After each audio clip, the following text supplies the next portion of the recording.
chapter 12. I'm just wondering whether I should move, because this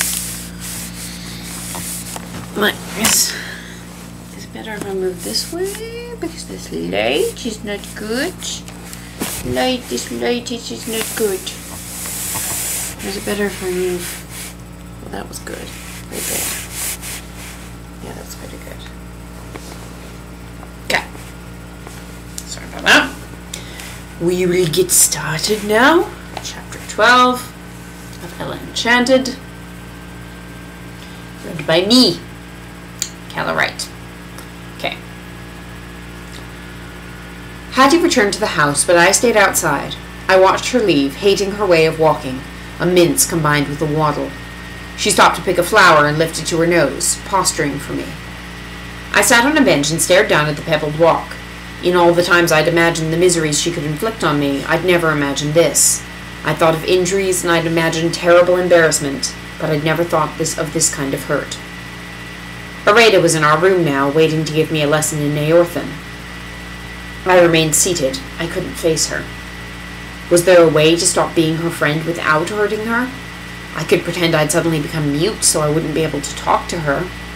But in that circumstance, she'd be my friend as much as ever. She'd talk to me and we'd invent a sign language, which would be great fun. And that wouldn't be ending our friendship, so the curse wouldn't let me do it.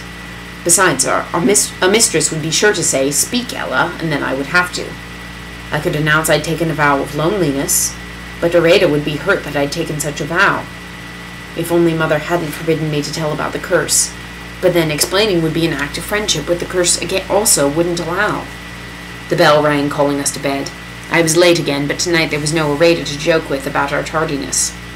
In our room, she sat on my bed, completing a letter for writing mistress. "Where were you? I've been reviewing the imperative." "I'm tired," I said, not answering the question. Perhaps I did look tired or troubled, because she didn't press me. She only patted my arm and said, "We can study imperatives tomorrow." In bed, I didn't want to sleep. I wanted to savor the last few hours before I had to hurt her. Sleep on, Areda. Be my friend for one more night. A long vigil lay ahead. I pulled out my magic book. It opened to a letter from Dame Olga to her daughters. "My sweet darlings, your poor mother is desolate without you. I attended a cotillion last night at the palace. I wore my wine-colored taffeta gown and my ruby pendant. But it was for naught. The company was thin because King Gerald is away, although Prince Charmant was there. That charming man, Sir Peter, wasn't there either. I was desolate. I understand he's off travelling and becoming richer, I imagine. I wish him well, and will be the first to pay my respects on his return." 3 pages followed, describing Dame Olga's social calendar and her wardrobe. In closing, she remembered she had daughters and was writing to them. "I hope both of you are eating well to keep up your strength. Olive, pray remember not to eat Madame Edith's flowers. If you were to sicken or die, I should be desolate. Hattie, I hope you have found a trustworthy servant to dress your hair. Madame E. promised it could be arranged. I expect the 2 of you are amazingly finished by now, but do not toil too hard, my dears. If you can sing and dance charmingly, eat daintily, and sew a little, you will be fine ladies, and I shall be proud of you. My sweets, the carriage has arrived. I am in my lemon silk calling gown, and I must fly. Your adoring mother, Dame Olga." Why was a trustworthy servant necessary to dress Hattie's hair? I compared the luxuriant tresses of Hattie and her mother with Olive's thin curls, and I remembered Hattie's attack on my hair after she smelled the bogweed. I laughed aloud. Hattie and Dame Olga wore wigs. Thank you, Dame Olga. I hadn't expected to laugh tonight. I turned the page. On the verso was an illustration of a centaur colt. Apple, I was sure, nuzzling a young man. Char. The colt was a beauty. His hide was deep brown with a tan mane and an irregular tan star on his chest. Skinny and leggy, he was made for speed, although he was too young to bear a rider. Would he really ever be mine? On the right was a letter from Char to his father.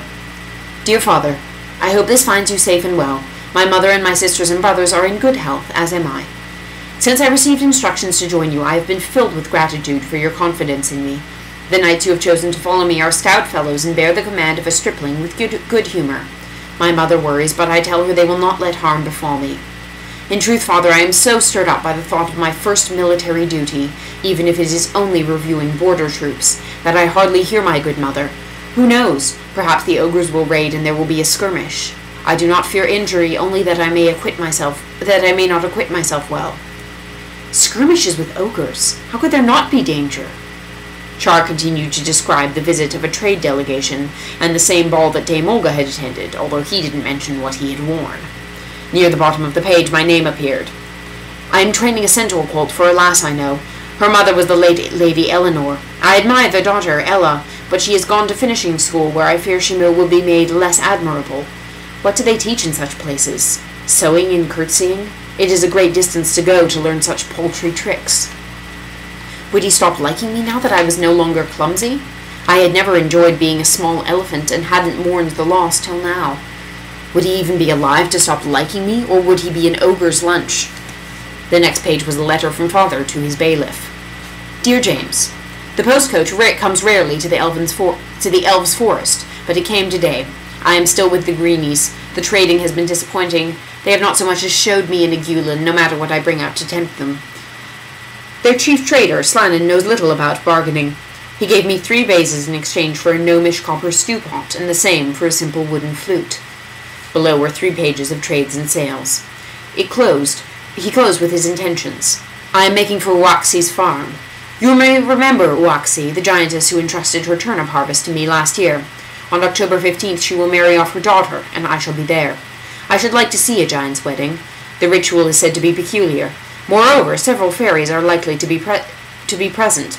They say hardly a wedding or birth takes place without at least one in attendance. If I can persuade a few to reveal themselves, I may be able to pick up some fairy-made trifles. I swallowed. My mouth had gone dry. Mandy had never told me that fairies liked to go to weddings and births, but she and Lucinda had both been present when I was born. Perhaps Lucinda would go to the giants. It was the first time I had ever known a definite place where she might be. Where I might be, too, if I could get there. She might even be in a generous frame of mind, especially if she had just cast a well-meant, horrible spell. Perhaps she'd be so pleased that she'd release me from mine if I begged her to. I hadn't promised Father I would stay at finishing school, only that I would go. I could leave whenever I wanted, and by leaving I'd never have to take another order from Hattie. Areta would still think I was her friend, and if I succeeded with Lucinda I still could be. How late was it? How much of the night was left for travel? I stood up, then sat down again. How far was Uaxi's farm? The wedding was less than 2 weeks off. Could I get there in time? Frantically, I riffled through the pages of my book, hoping to be vouchsafed a map. There, but it was the same one I'd looked at in the carriage on the way to finishing school. Of Frel, and no use to me now. No matter, I'd get directions somehow.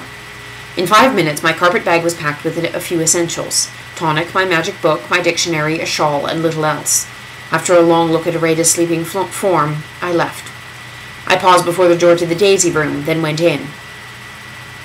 With quiet steps, I approached Hattie's bed. She frowned in her sleep and mumbled. I understood only one word. Royal. Her wig was askew. Neat-fingered as I had become, I was able to lift it off without waking her. Now what to do with it? If I threw it into the dying fire, the smell might wake someone. I could drape it over the head of the china cat that adorned the mantelpiece, but if Hattie woke early, she could rescue it before anyone saw. So I took it with me. A trophy. Okay. Bye-bye.